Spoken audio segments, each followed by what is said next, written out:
Figueroa and Knutson, the directors and producers of the movie. Pretty good at making shit up, huh? Sorry, I forgot about that.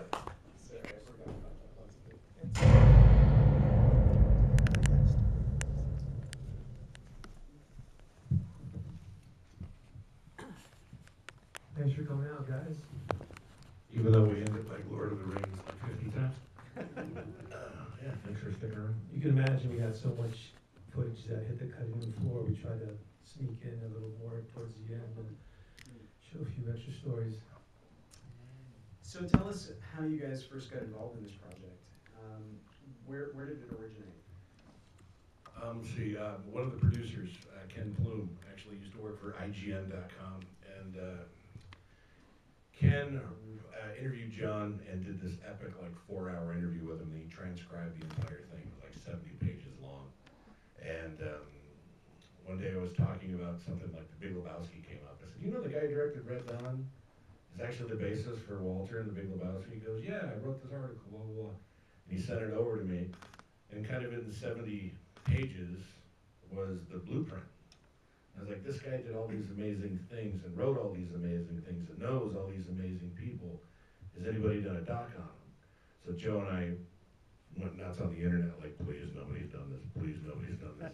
And they hadn't, so Ken got us in touch with John, and we sat down with him. It was supposed to be an hour-long interview. He came to our office, and 4 hours later, he was telling us stories and the whole thing, and we kind of went, I think we're doing this documentary. I think he's on board. And that's kind of where the whole thing kind of came. Actually, that day, we were kind of nervous because we kept rehearsing this thing like this. We had this whole pitch, you know, we had to go with John. Within 5 minutes, it was like clear that he was going to be on board. It was really awesome because I do have two conditions if you guys are going to do the movie. Is one, you have to tell the truth. And we're like, well, of course, you know, that's awesome. Thank you for giving us the opportunity. He's like, and you can't show me with any guns.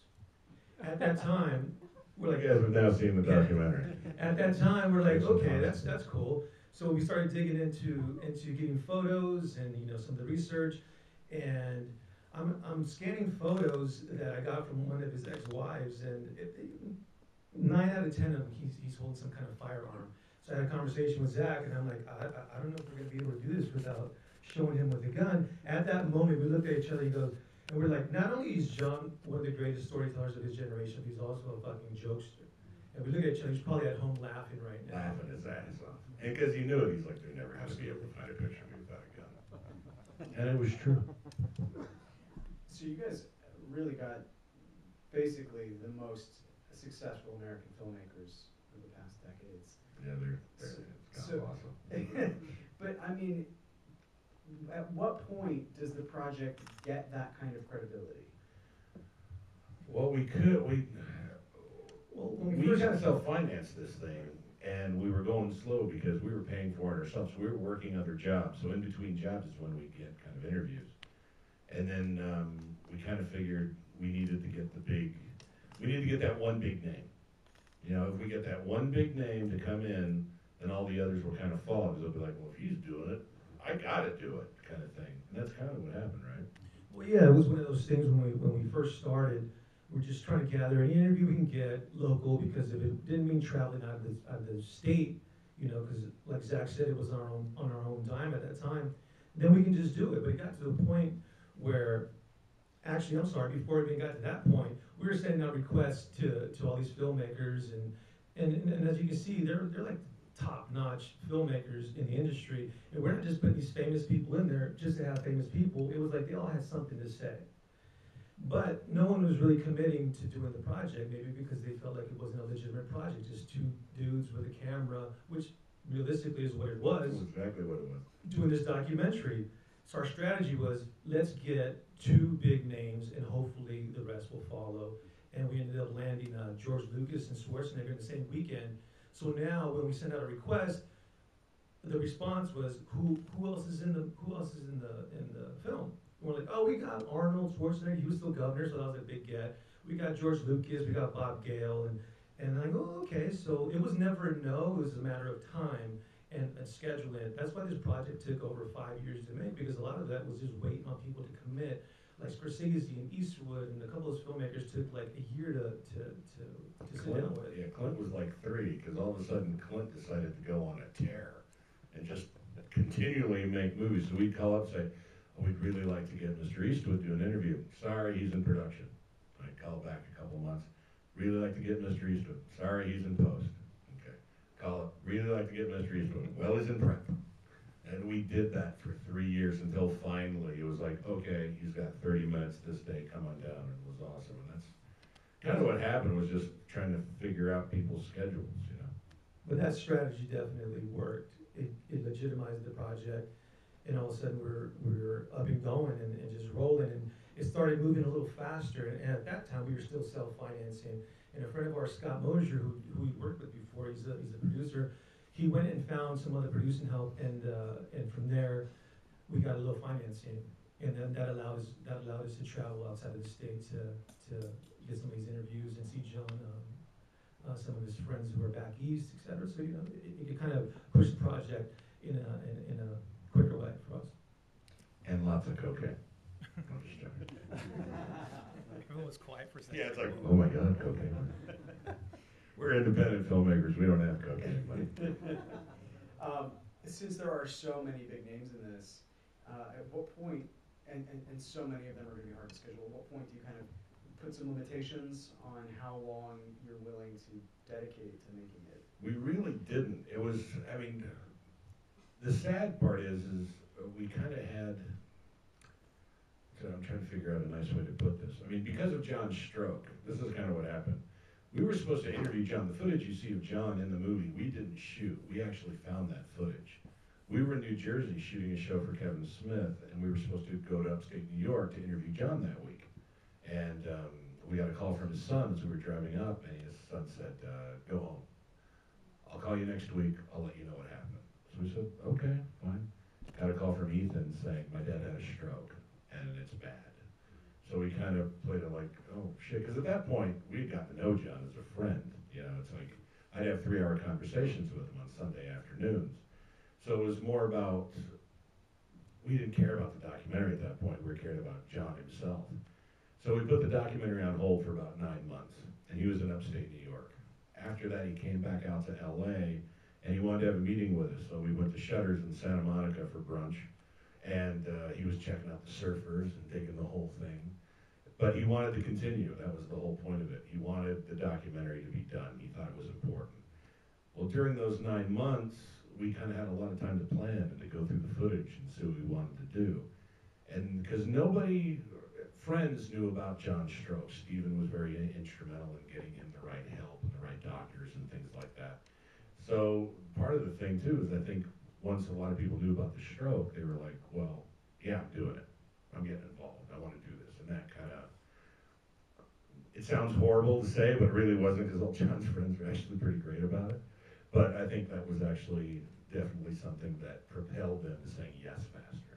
But during the interviews, we wouldn't even mention the stroke to whoever we were interviewing at that time until the very end. We're like, do you know John's current condition? Some did, some didn't.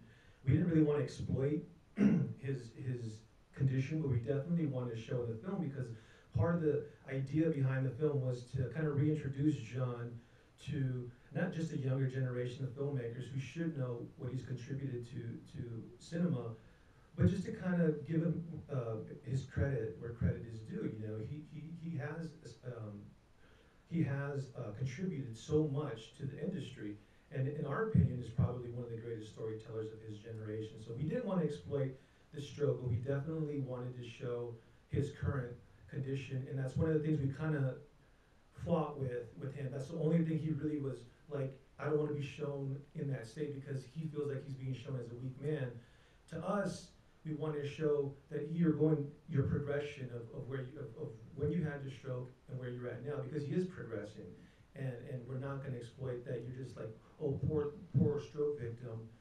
But it definitely had to be seen in the movie, because a couple of people asked us, how come we didn't show it earlier? How come we didn't show his current condition earlier? I don't think it was necessary, you know, because we're celebrating his life and his legacy, but he still wanted to work. We had to show that part, because one of the questions was, where has he been? What has he been doing? He's been MIA for 20 years. Well, this is what's happening, you know, and unfortunately, when we first started the documentary, the idea was to tell these stories of this character and his films as he wanted to get Genghis Khan into production.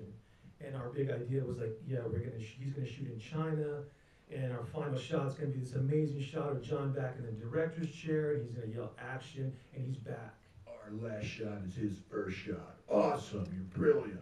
And you know, as anybody that's ever tried to do a documentary, it just never works out how you plan. You just you hit a road and you got to go on that road, and those roads are going to just lead you 12 different ways, and you just got to try to get to the end somehow, and hopefully you deliver something that people are going to enjoy and appreciate.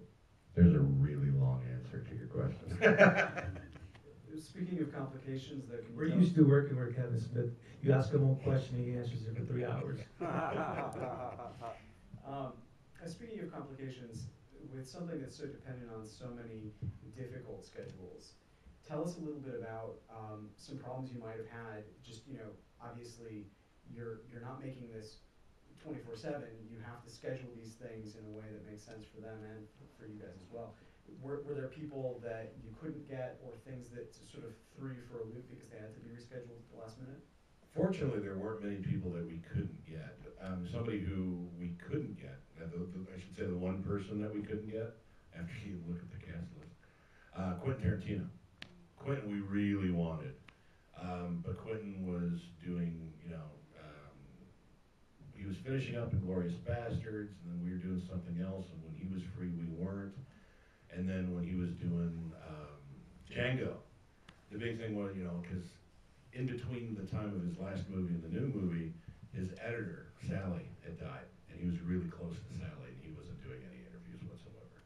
And then he got into doing Django, and he was busy doing Django, because we kept chasing him, and the bitch of the bunch was John. Every time I go see him, I tell him, hey, we got Scorsese. Great. Quentin. Like, he really wanted Quentin, because he's got a history with Quentin that we wanted to tell. I'll tell you right now. John used to have these pizza party kind of things at Warner Brothers, and it goes back before that. John was shooting a movie. Quentin showed up on set, and Quentin wasn't anybody. Quentin was still at the video store. And Quentin showed up on set, was hanging around, and would talk to John, because John at lunch obviously would hold court. And one of the executives was like, who's the smart mouth kid over here? Does he work here? What's he do? Like, oh, yeah, no, I'm just here watching. And they tried to kick him off, but John's like, no, keep him around. I like this kid. So at John's pizza parties at his office, Quentin would come around, and they'd watch UFC, and they'd talk movies and all that other kind of stuff. So finally, Quentin's like, I want to become a writer. John's like, well, write. He goes, okay, but I need a letter of recommendation so I can get an agent. You need to write me a letter of recommendation. John's like, that's not how it works. You write the letter, I'll sign it. Quentin came back the next Friday with an 8-page letter that credited Quentin with Quentin wrote all my dialogue for The Hunt for Red October and all this other kind of stuff. And John's like, you know what? It's not true, but it's so well written, I'm gonna sign it. And the story was that Quentin used to keep that in his back pocket everywhere it went, or everywhere he went, and pull it out in bars. And John Milius says I'm a great writer. Look at this, he gave me a letter of recommendation and all this stuff. So there's that story, and then when Quentin was doing Inglourious Bastards before we started, he talked to John about it, and John kind of gave him a little research, a couple books to read that would be good, and things like that. And then when Quentin finished the movie, he showed John, and he goes, that first scene where, Christoph Waltz is talking to the guy, and they're under the floor, he goes, I'm ripping off you. I'm ripping you off there. Isn't that awesome? And we wanted to get that story as well. And John's got to thank you in the credits and all that stuff. So Quentin was somebody that we really wanted, but we couldn't get. I hear he's taking a break from filmmaking, so you could do an apocryphal. Okay. Yeah, exactly. We always felt like, DVD extra. yeah, exactly. We talked about that. It was going to be DVD or whatever, somewhere we can go revisit that story. Well, he had also done a documentary called Hollywood Don't Surf. Yeah, and every time we'd hit him up, he's like, I already did that documentary. It's like, no, it's not, because we knew his producer. She's like, it's not, you didn't do it. He's like, yeah, I did. I already did it. I'm not doing it again. So it was going back and forth, and now he feels bad about it, but it doesn't help the movie. We almost had, we actually almost had Sean Connery too. He did say yes, but it was one of those things where he literally said, I'll call you. whenever. It could be on Tuesday or Friday of next week or next month or next year, but I would like to do it. And he goes, I'm either going to be at in Scotland or the Bahamas, but I'll just randomly give you guys a phone call. Please be the Bahamas. And Please be the it just Bahamas. never happened, you know. We held out for that one. That would have been nice for him to be in the project. We held out, and like I said before, a lot of these interviews that we requested really took a long time, and that's one of the reasons why the project took a little over 5 years to complete. You know, there's like Tarantino, he went through 2 movies, and we're still trying to do one. You know, and Well, Eastwood went through 3 movies that he did. We're still trying to do one. Yeah. And there's certain people, honestly, we couldn't tell the story without, that we had to wait for. Like Coppola. We had to have Coppola. And, Apocalypse Now is Apocalypse Now, and it's John, and you've got to have Coppola in there, you know? So we had to wait on his schedule. I could have taken a lot more of the Sean Connery impersonation done by the Ray for October. Oh, man, from Mace Neufeld? It was the producer. Yeah. So tell us what were the most heartbreaking things that you had to cut out. Well, there was a few, but one of my favorites was a George Hamilton story, where it was just too long, and we really tried to figure out a way to put it in there, but literally it's like a 10-minute story. We have the best storytellers in the world up here. I'm telling you right now, George Hamilton is awesome. And He was tells one of the my favorites. best stories. And it was one of those things where, and I'm gonna paraphrase, and I'm gonna try to knock it down into like a minute story, but literally, he credits John Milius for saving his life. He was staying at some hotel, and John was there. I forget what they were working on, and It's Fred Roos's beach house in Malibu. there you go. And there's a knock on Hamilton's door, and there's this girl, and Hamilton says he answers the door with just a towel. He was naked, he just put a towel on. And then there's this girl that he really didn't recognize. That they started this yelling back and forth, and she pulls out a pistol and just starts chasing them all over the lawn. And he says his towel fell off, he's butt naked, and he found the phone, and he called John. He goes, the only person I can think of, he's called John. John showed up. John was 2 houses away. With a flak jacket and a helmet.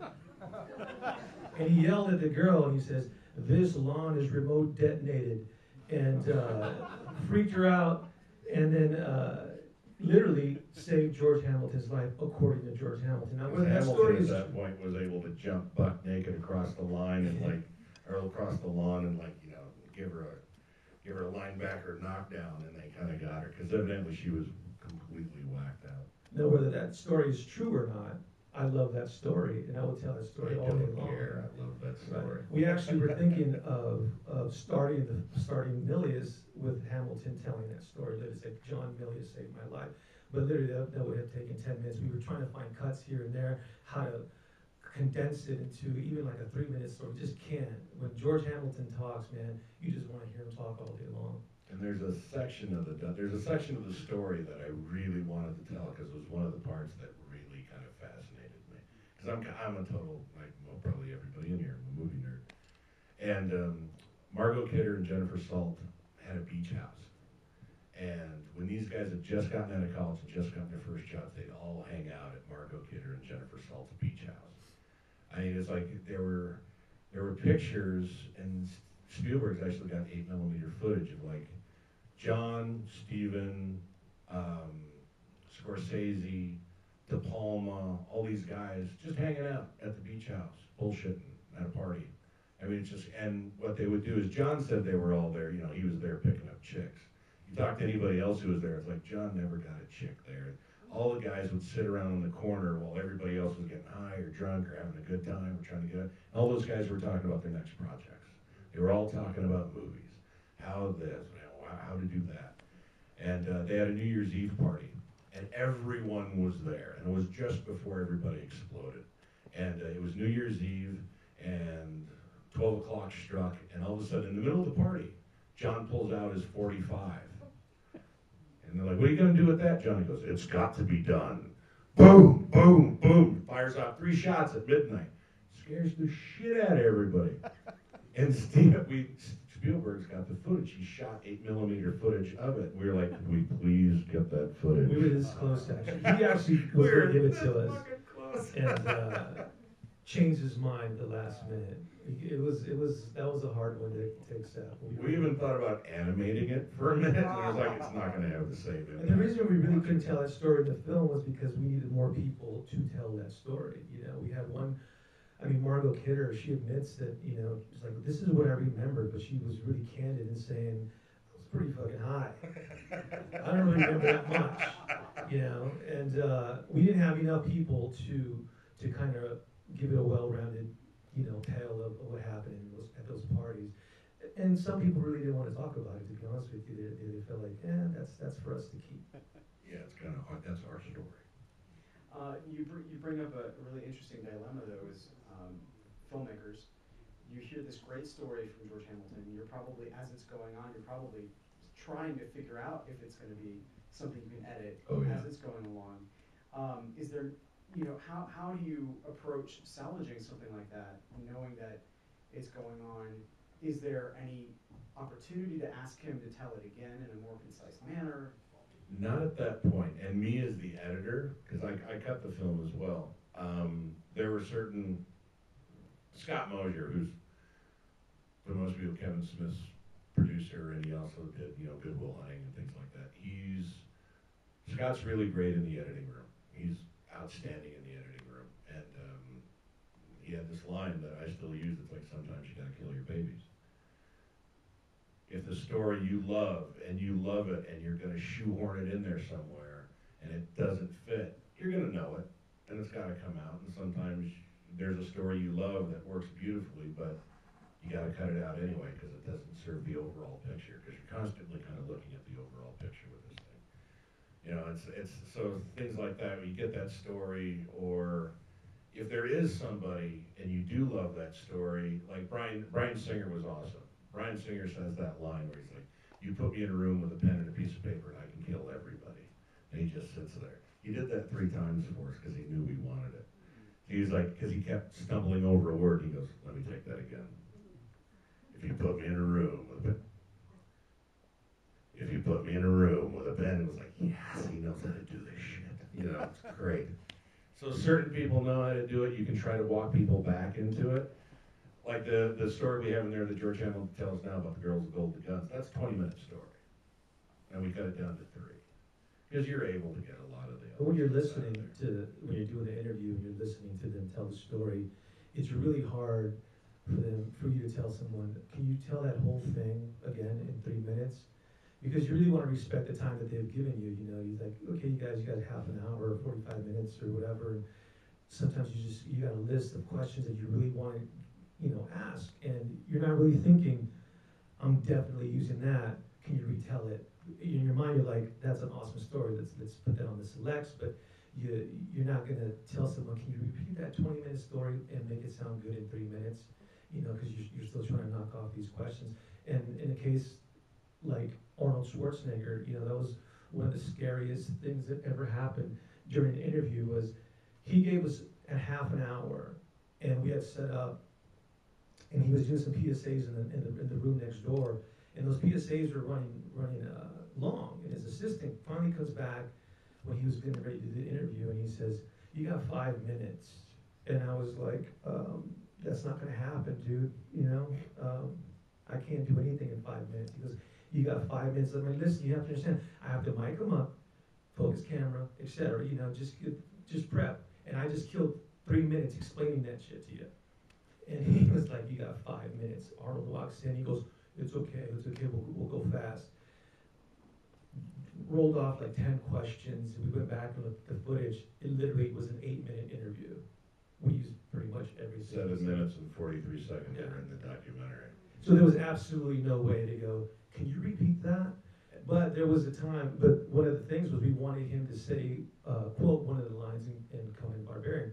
He already knew, he's a professional. He goes, I know what they want. And he said the line, and it was great. That's the thing, we kind of stacked the deck. We interviewed the world's best storytellers. I mean, it's really what it is. You know, people can go out and do documentaries and try to pull things out of people. when you've got Bryan Singer and George Lucas and Steven Spielberg, Martin Scorsese, Oliver Stone, you've got all these guys, it's like they're going to know how to tell the story. They're going to know how to make it cinematic too.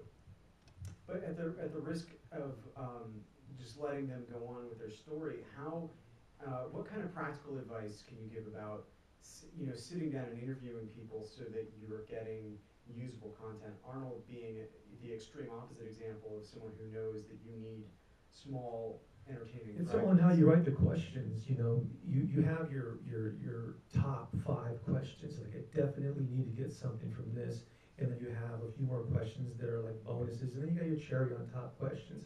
You kind of prioritize what you want them to talk about, and when they start going off in another direction, you just kind of reel it back into what you kind of want them to say. And sometimes, to be honest with you, it depends on the subject. On the person we're interviewing. They literally will say, "What do you want me to say about that story?" And sometimes when we would ask the questions, it wouldn't be like a question; it'd be more conversational. It's like, "Hey, we heard this story about this executive, et cetera, et cetera. What's your version of it?" So it doesn't sound so much like a Q&A. It sounds so much like a guy telling a story.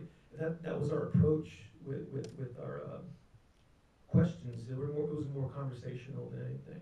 The big thing was we wanted to tell all the John stories, because I collect John stories. But the other part too is, especially in asking the questions, how you formulate the question too. It's like, how are you going to get that conflict? How are you going to find the different layers and get them to lay those layers, knowing, okay, because the way we cut the documentaries, we kind of have, if you were there, they're the ones telling the story. We try to get people to tell the same story so that when you're in the editing room, one person picks it up, the other one can grab the baton and kind of run with it. I like that kind of stuff because I don't shit on voiceover or something like that. But when you've got these guys telling the story, I want to hear them. I always want to hear from the people involved instead of a voiceover. Yeah, sometimes we'd ask a question, and they're like, "Well, what did so and so say about that? What was so and so's version?" And we tell them their version, and they just embellish on that. And a lot of times it would kind of spark their memory of what that story was, which was kind of cool, because someone like Oliver Stone, we kind of told him, like, "Well, this is what's happening with John right now, and how do you remember it?" And he was one of the most candid interviews we had. He wasn't afraid to say, like, "John's out of his fucking mind. He's wacky." We're like, "Yeah, we love that." Some people were a little more reserved. They felt like they knew his condition, and they're like, "I don't want to say anything bad, he's had a stroke, and he's down right now." And for the most part, we're like, "No, it's okay." Other people are just telling, how they know John.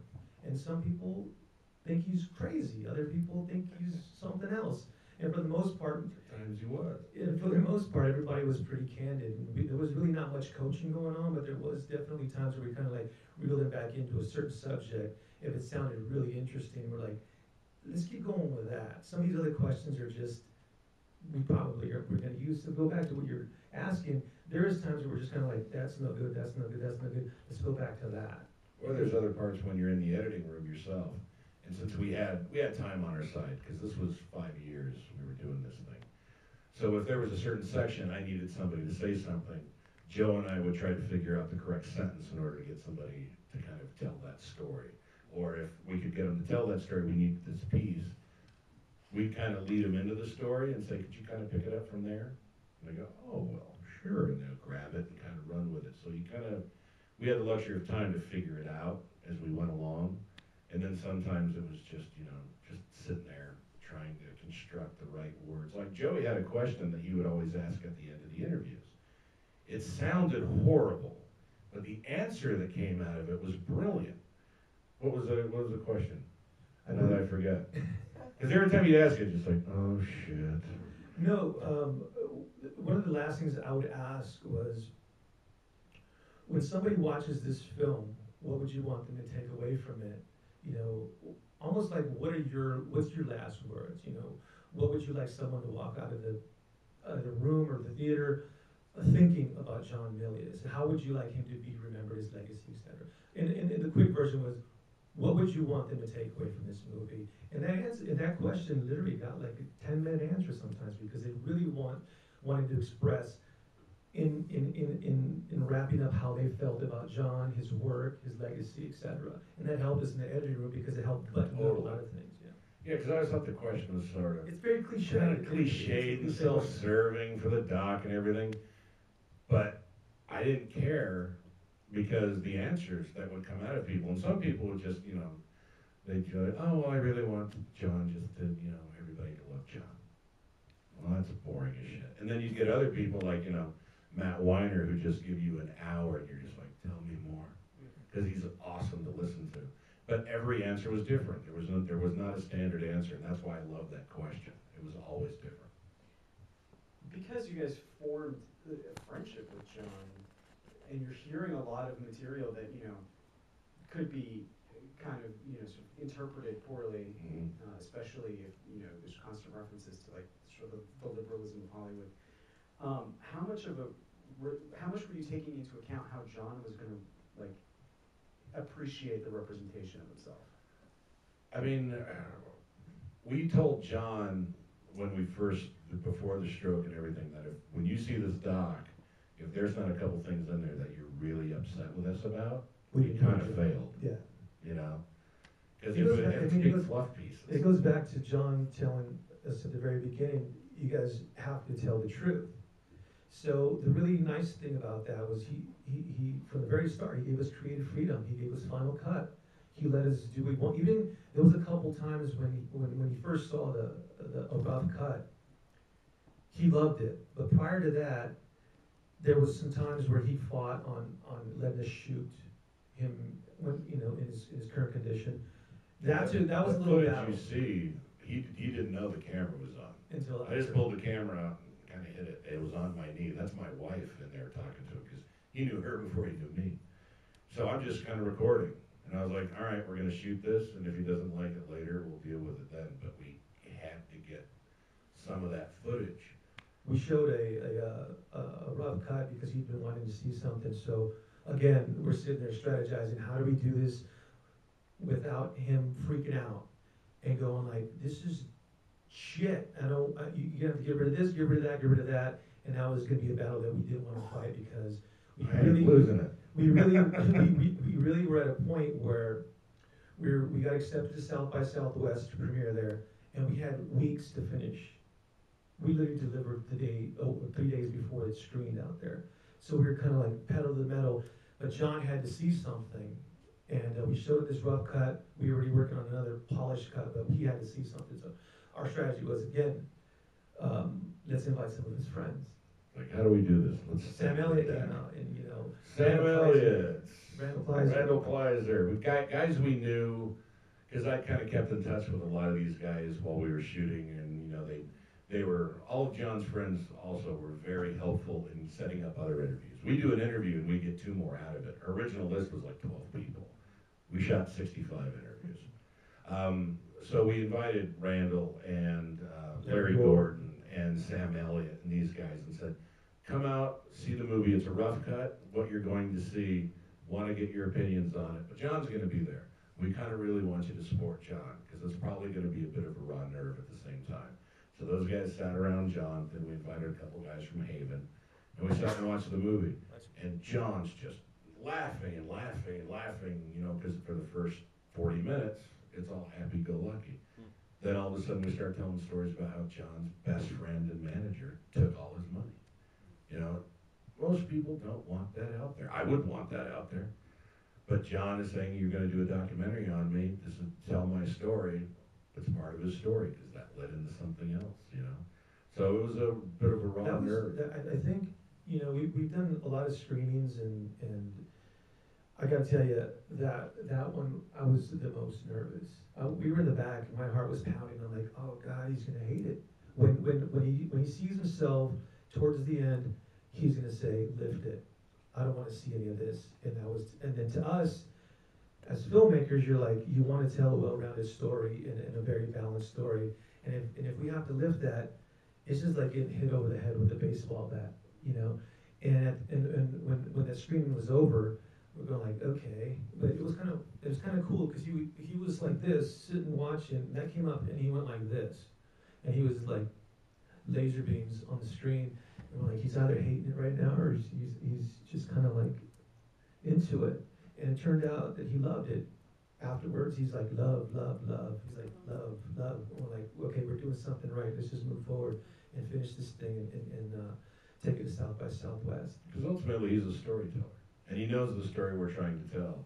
And if something's going to have impact, something else has got to, kind of lead up to it. So, which is really nice. John knew a lot of that stuff. Now, there were some things, like he didn't like the fact that we had Arnold in there right after John says, I've been blacklisted as surely as anybody else in the 50, and then Arnold comes right in.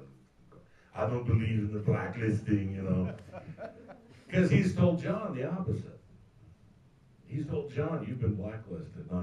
So John didn't want that. I was like, John, that's not what he said on camera, and I can only go by with what we got on camera. He won't And say he's publicly. I got the two most famous Hollywood Republicans in the movie. What they said, I can't not leave it. He got it. He totally got it. John's actually a big and again, supporter of the he did movie. give us full creative freedom, and he never really became that stickler. He tried it with that, and once we kind of convinced him that, it works for the story, he respected from a filmmaker to, another filmmaker. He was like, you guys, you go ahead. Well, let's be honest, He's gonna it's step back. kind of hard to tell the story about John wanting total creative freedom and the suits to leave you alone, and then have him come in going, fuck you, change this. Right. Filmmaker, change this. So he kind of, we kind of told a nice little story to protect our ass. Can you do the rest of the Q&A with Arnold's voice? Yeah, no problem. This will be great. Sit down. Just To the chopper. Again, as a practical documentary question, you blur out I'm almost done. I ran you out. I'm sorry with my Arnold. I apologize. Way to go, Zach. Way to go, Zach. Sorry. Find out how you can get rid of the rest of the people. Keep doing Arnold. You blur out the face of the guy that Chuck Reedy. that took money. Is that a courtesy or for legal reasons? Bit of both. Well, no, I'll tell you right now. It's a little bit of a secret. Yeah, don't tell him. Don't tell him. Don't tell him? No, Well, I gotta, don't tell him. yeah, I gotta tell him now. It's not him. It's not legal. There's absolutely no photos of Chuck Reedy that exist. We created I had to that. create Chuck Reedy. That's like, one of the guys is Chinese and the other guy's Polish.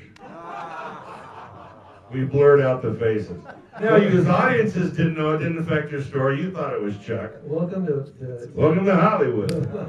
Look, ultimately, and I know like some documentarians are really serious about that shit. Like, you can't do that.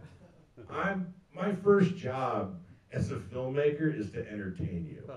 Okay, so that's what I look at first. That's my first job. Chuck Reedy, blurring out a face, I don't care. That's totally fine. I try to be as honest as possible, but ultimately, if you guys walk out of the movie going, fucking boring, I've lost it, It's funny when you know the truth, but sometimes Don't tell anybody. don't tell Keep them that shit quiet. All right, my last question before opening it to the crowd. Okay, you've heard a million stories, but besides the sort of incredible behind the scenes, what's the most unexpected thing that you learned about John in the process? How funny he is. John's hilarious. People think John's this right-wing gun. That's part of the reason why we made the movie. Think he's this right-wing gun-toting. Like, John's not as right-wing as people think. For 1985, he probably was. Now he thinks Bush and Cheney should be brought up on war crimes charges. That being said, he didn't vote for Obama. Okay? So he's not as far right as people think. He's not a Tea Party guy or anything like that. And he's really, really funny. Like, John's hilarious. He can tell some of the funniest jokes and greatest stories, and he's met everybody, so his stories are amazing for somebody like me who's a movie nerd. And then just really kind of how much his friends love him. Like, they love that man. And also that he hasn't changed, in his views as far as how he stands as a person.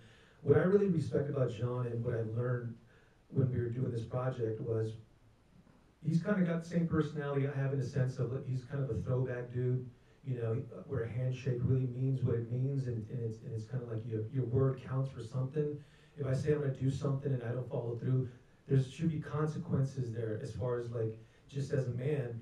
And I love the fact that he always spoke with zero filter in an industry that if you want to move forward, sometimes you got to play the game. And he didn't. And I like the fact that he always stuck to his guns because it was his personality. He in my mind, he never really sold out. And it's not really about selling out. It's just about, it's that personality that he has, such a strong personality of being this loyal guy, this kind of old school dude. And I could write this for Steven Spielberg and not get paid for it. It becomes legendary dialogue. He probably never saw a dime of that. He just did that kind of stuff, you know, and that's what I really admire about him, that he can be that kind of person and not expect stuff in return. Yeah, he really is that guy, the handshake. Lawyers shouldn't have to exist in John's world. A handshake should. Which And is He's still that way. He's like, in that way, he's never changed. Politically, he might have changed, you know, and he's a little more in the gray, but as a man, he's been consistent in his ways. John doesn't hunt anymore. You know, it's one of the things that kind of changed. Because he got a dog. And he loves this little mangy mutt that's like 90 years old and has one eye. And he just looks at that dog and goes, I can't shoot anything else, but I can't. I got a dog. Yeah, Clays. That's it. Yes. An incredibly in-depth movie. The only dimension I think might be missing is you didn't interview his wife. There's a reason behind it. Yeah. Listen, we had to interview his wife, then we have to interview his other two wives. Ken Burns would have to do this thing. Then it becomes It'd be John Milius, the miniseries. And then it becomes Dynasty, you know. It was a conscious decision on our part to go with the professional side of John, because the personal side of John got very much into, and I'm not, you know, talking out of school or anything, but it got into Kardashian territory. I don't like the Kardashian show. I'm not really into that kind of weaving, that kind of... It would have just literally taken so much away from his accomplishments and, you know, his legacy. And also, when we try to balance his legacy and his resume, basically, with his character, his larger-than-life character, within the industry, within his personal life also. But when you start involving like his wives and stuff that's going on with that, it's just going to take so much time, and it's going to take away from what we were trying to tell. It just wasn't something that we wanted to tell. We didn't even really. It crossed our mind for a second. Like, should we start getting into Show this? one, you got to show all three. Yeah, and we're like, no, it's just gonna. We've already cut so much stuff. Now, and Celia, his second wife, was a huge help. Almost all those photos you see, because John wasn't like Stephen or George or Randall. He didn't keep everything. Like, John just doesn't keep stuff, and all those guys do. So Celia was a huge help for us. You know, so it wasn't like, you know, they're all pissed at John or anything like that. Not at all. Not at all. She actually goes and sees John like twice a week. So. Yeah, one of the things that was so interesting about the documentary, it almost was, as much as it was about John, like I met 5 or 6 years ago, talked to for about 3 hours.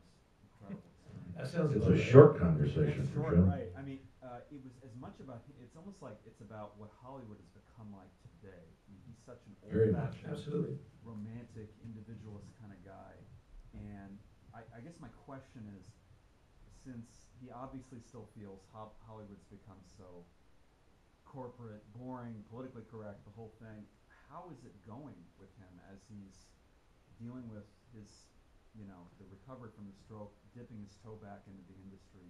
What does he think of it? How is that going? What's the experience like for him? I mean, all John really wants to do right now is get Genghis Khan made. I mean, he's rabid about doing that. And he's talking to a couple people about doing things. He's constantly trying to rework. He's taking meetings. He's very active. He's very involved. Because since we shot this, his speech has gotten a lot better. Physically, he's great. You know, before he had the stroke, he was 100 pounds heavier than you see on the screen. And Stephen makes the joke. He's like, John, you don't have to have a stroke to lose weight. You did it the wrong way. But so he's much healthier physically now. And then with the aphasia through the stroke, the way it was explained to us was like there was a bridge between the brain and the mouth, and the bridge exploded. And now he's having to slowly rebuild that bridge, plank of wood by plank of wood. So he can get his words and get all that kind of stuff out there. So now that he can have conversations with people, and he can go into his script and have that read to him, and he can, I mean, he went into his script and edited out 40 pages. When John reads something, it processes in, it doesn't do it for him. He's got to hear it auditorily, or audio, you know, whatever. Sorry, didn't go to USC. You're in a university. Stop making words up. So basically, so John kind of, and he's able to edit in his head, lose that, because it's all still there. He knows every word he wrote. He knows everything about it. He goes, lose that, you don't need it. But does John fit in today's Hollywood? Oh, that's the question. I'm sorry. But that's important, but also the second. But yeah, does he fit in today's Hollywood? That's a good question. You know, I think like I was saying earlier, his views haven't changed. You know, his zero filter. If he was able to speak, if he was the old John that you saw early in the movie in today's Hollywood, you know, this is my personal opinion. I don't know if that would be acceptable. You know, he's an amazing writer, and like they say, they want, like Elvis Mitchell was saying, they want the scripts, but they don't necessarily want John. And I think if he was able to re-engage into this industry, it'd have to be on a totally independent level, because he still wants to be John Milius. And in a corporate Hollywood, they're not going to put up with this bullshit. They absolutely will not. I don't think so. Yeah, I feel like even when he did Rome, I think there was still some conflict going on there that didn't allow it to continue. And that's kind of going to what your question is. I don't know if he fits in today's Hollywood. I really don't. I think John, that version of HBO that John worked with then doing Rome, it was very different than it is now. I don't think John would do well at like Paramount, Universal, one of those guys. I don't think he would do well doing hour-and-a-half movies and summer movies. And you know what? He doesn't want to do them. But I think John would really flourish in the HBO miniseries realm, where he could take his 260-page script and shoot every single word. You know, John never went over budget on a single movie he did. You know, that's something, you know, we try to shoehorn in there. John never went over budget. If he was going over budget, he had the benefit of being the writer, and he could erase something and write something new, because he knew the entire picture better than anybody else. So I would like to think that John would live on some place like Showtime, HBO, even, you know, AMC, something like that, where the writer, it's like, leave me alone, let me write, I'll be on budget, fuck off. That would be great for John. Did you guys have any footage of Basil Polidoris? He had unfortunately passed away. Yeah, no, I know. He and John were really close. They were really close, and his Basil's wife supplied a bunch of photos for us. We tried to interview her, but I think it was a little too raw for her, so, which I don't blame. We gave him a little nod, though. I don't know if you guys caught it, where we said on one of the student films that they're watching. We Yes, I saw that. Yeah, we definitely wanted to give him a little nod there. That was our little wink to him. Absolutely. And you played the Coon score. Sure. Oh, yes, yes. Well, I mean, that's the thing with Basil's, he was with those guys. Matter of fact, if you go and watch any of the shorts, the USC shorts, he was, as a director, he was awesome. He was kind of great, you know? Yeah. And then, you know, so you watch these shorts, and it's always nice for me. It's like watching a short going, oh, these guys' student films suck too, thank God. You know, it's like, oh, I feel so much better. Then you watch THX, and you're like, oh, shit. You know, it's nice. But with Basil, he was with all those guys and did all that stuff. And if we could find something, but his wife provided us with home movies. She provided us with photos. She was really great with it, but I think she was a little too raw for her to sit down. Yeah, definitely. She really didn't want to relive stuff, which was, you know, we respect that. Yeah, Basil did a short movie called Burial when I was here too with all those guys, and it was fantastic. He could have been the best director of them all, but Yeah. he he'd like to work out of his home and just do his music. He was a little lazy that way. Kind of like John with writing. Yeah, John was a great, crazy one. I remember, you didn't mention Isle of the Blue Dolphins, though. Didn't he marry CDK from Island of the Blue Yes, he Dolphins? did. Celia's the one that gave us all the photos. Yeah. But you didn't even mention in the picture. I just thought maybe you could mention Isle of Blue Dolphins or show something. I don't know anything about Isle of Blue. I literally, after 5 years, you're now throwing something out. I thought I heard everything. She was in it and he married her. Yeah. Well, that's it. That's one of the things we had to do with the wives is, do we talk about them? Do we not talk about them? Because like the wife he's currently married to, she's in Red Dawn. She's in Return of the King, that kind of stuff. But once we kind of talk about one, we have to talk about the other. It was great, man. Just loved it. Oh, thank you you. very much. You mentioned that Steven Spielberg tried to find some doctors for him when he has a stroke. Yes. Did he financially support that too or not? John, I don't think John needed the financial support at that point, but Stephen. He actually gave him he gave him an iPad, Yeah. and John was like, "What is this thing?" John hates technology. I mean, all these guys still write their Yeah. scripts like longhand. Yeah. So Stephen handed him an iPhone and an iPad. So instead of talking, he could just hit FaceTime. And then Stephen could also shoot him videos, like when Stephen was doing War Horse. I think that was He'd the first shoot time. videos. I think that was the first time John actually had an email address. Yeah, exactly. He was still figuring out how to work his email. He still hates the iPad. And it's one of those things where we showed in the film that everything was written longhand. All his scripts were written longhand on the notepad. And you give it to his assistant to go type it. He never even used a typewriter. So when you hand him some sort of digital electronic gadget, he's like, "What is this shit?" Get it away. Forgot the question. But with Stephen knew doctors at Cedars-Sinai and all that kind of stuff, and I think he had a family member go through something that was similar.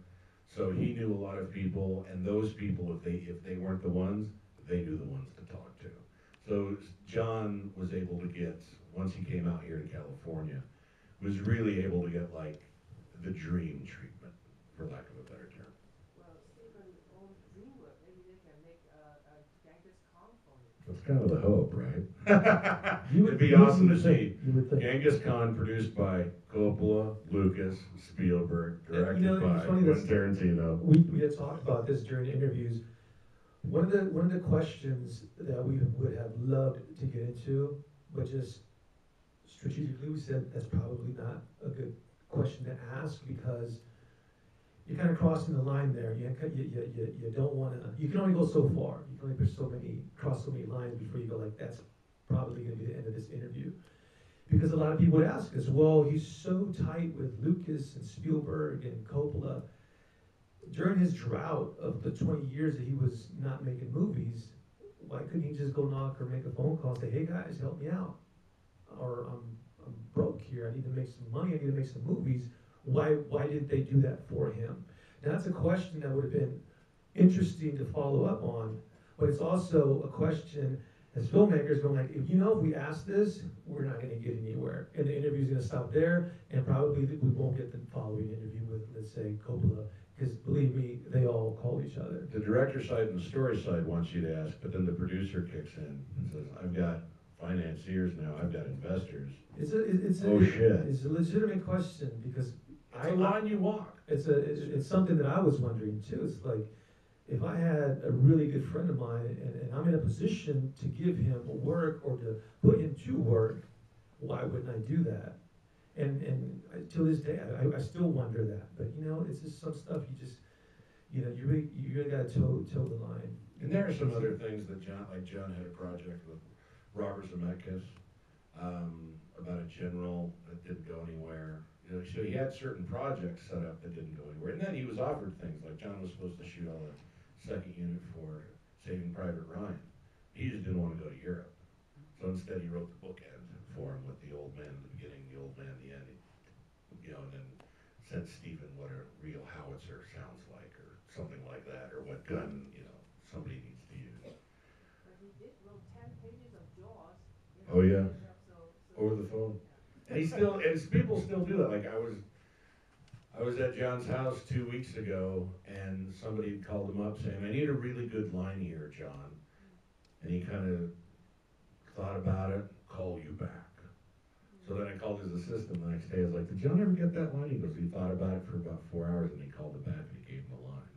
So John still is like, John's never going to tell a friend no. Hey, I'm not going to pay you, I'm a billionaire. Okay. Because he's doing fine. But I don't see him doing it for the money anyways, in that regard. Not at all. It's like you calling me up, hey Joey, I ran out of gas, can you come help me out? I'm like, yeah, there's no questions asked. Or, hey Joey, whatever. The point is that it's just like a friend calling a friend.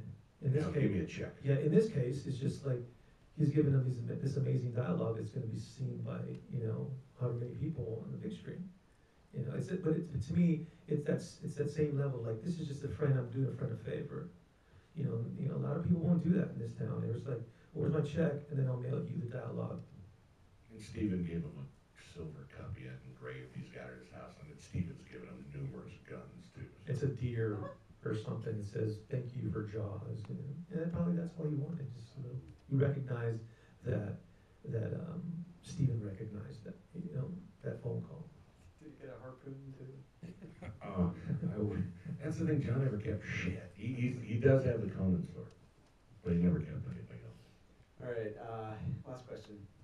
Thank you. One of his heroes, Kurosawa, said he wanted to die on the set, say cut, and then fall over dead. Could you talk about John's fear of death? And more important, can you talk about what he's really about? Where did he get his sense of humor? The way his parents raised him? Did they raise him a particular religion? What's the real story behind his attitude about life? First thing is his death. John's greatest fear in death is not having people remember all the stories that we just told about him. That really is, I don't think John's afraid of death, let's say, but man, he wants people to read his stories. He wants people to watch his movies. That's kind of the big thing. Where did John get his sense of humor? It wasn't from his parents.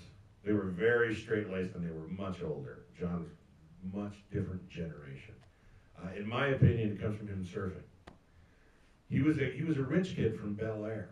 And he used to catch the bus and go down to the beach and go surfing. And that's where he met friends he is still friends with to this day.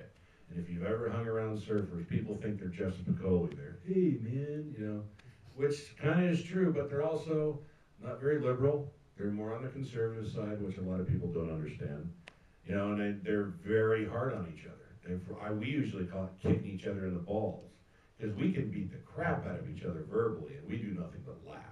And I think that's where John got it, kind of growing up in the surfing community with his buddies. And I think he was also rebelling from, we show a little bit how he's rebelling from that life that was that high society life, We asked a couple of times in the interviews, do you know John's background? Do you know where he comes from? Like, yeah, I think he comes from like the mean streets of Chicago. It's like, no, he comes from fucking Bel Air. Lived down the street from Elvis.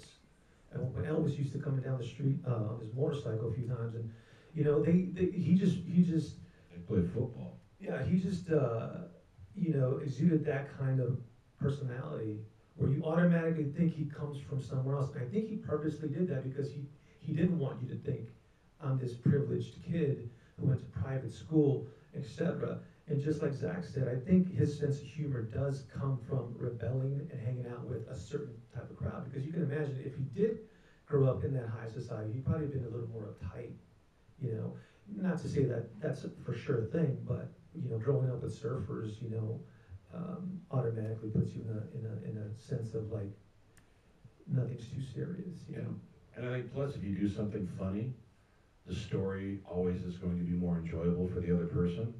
John is it's always about the story. He'll do things just to get the story out of it. He'll tell you a story to get your reaction so that next week he can tell you the same story, but it's going to be improved. It's going to be different.